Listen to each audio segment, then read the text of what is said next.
প্রথমেই বলি খুব তাড়াতাড়ি লাইভে আসব নতুন কিছু কাজ নিয়ে, সকলের সঙ্গে থাকবেন। আর এই ভিডিওটা ছোট্ট একটা টিউটোরিয়াল যে কিভাবে পিকক ড্রয়িং করছি, এটা আমার ফার্স্ট একটু লং ভিডিওতে ভয়েস ওভার দেওয়া। হয়তো সম্পূর্ণটা বোঝাতে পারবো না, যেরকমভাবে এঁকেছি সবটাই আমি চেষ্টা করেছি যে কভার আপ করার ভিডিওতে।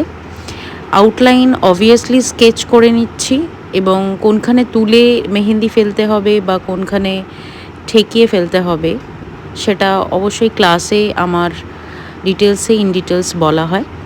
যারা নেক্সট ক্লাসের জন্য আমার সাথে যোগাযোগ করেছো তাদের সাথে খুব তাড়াতাড়ি দেখা হচ্ছে। আর এই টিউটোরিয়ালটা অবভিয়াসলি একটা ইন্সপায়ার্ড, বিকজ ময়ূরের ভেতর যে পেখমের ভেতর ছোট ছোট ময়ূরগুলো আছে সেটা ইন্সপায়ার্ড ওয়ার্ক। আমি নিজের মতো করে সাজিয়েছি। ভিডিওটা কেমন লাগলো সকলে জানাবেন। আবার নেক্সট নতুন ভিডিওতে দেখা হচ্ছে সকলের সাথে, সঙ্গে থাকবেন সকলে। Thank you so